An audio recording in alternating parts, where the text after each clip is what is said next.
Next question, who is best image God? Well, you know where this is going, right? Where's it going? Who?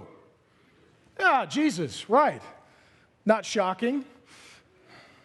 2 Corinthians 4:4, it speaks of Christ, who is the image. Well, there's the language of Genesis 1, 5, 9. There it is. Christ is the image of God. Colossians 1:15, he is the image of the invisible God. You say, well, I don't know how to image God. I don't know how to show God forth to the earth. I don't know how to live a life in light of the fact that I'm made by God with dignity and value and purpose and honor. How am I to live my life? Where should I look? See, again, one of my great complaints with secular therapy and counseling is that there is no functional example of what a normal person is or does. Right? To me, if you're going to help someone, you got to say, here's normal. Compare yourself to normal. And wherever you fall short, those are areas that are going to need work. If we can't agree on what normal is, then we can't really help people. Jesus is what a normal human being is supposed to be like. Jesus is what you and I would be like without sin. We would love God, we would obey God, we would serve others, we would be humble, we would have complete ongoing trust in God, we'd have empathy and compassion for others, we'd be generous with our stuff.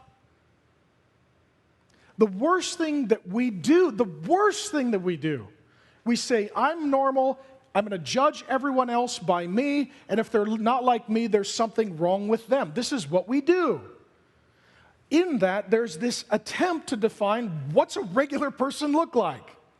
What's a normal person look like? Jesus is normal, right? He is normative.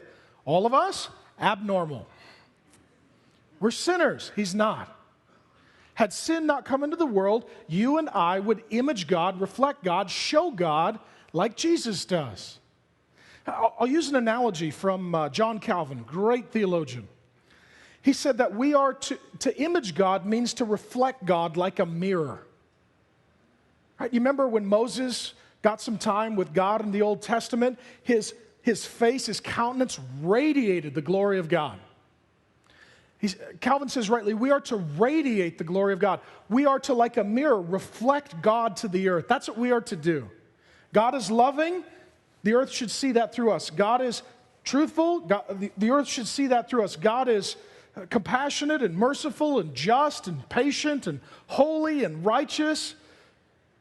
And the earth should see that as we mirror God to the earth. Because of sin, we don't mirror God well. Jesus Christ, without sin, he mirrors God perfectly. So if you want to know what you're supposed to look like, don't compare yourself to yourself. Don't compare yourself to your friends. Don't compare yourself to your family. Continue to look to Jesus. Who is he? That's what a mirrored life looks like. He's the one who has perfectly imaged God.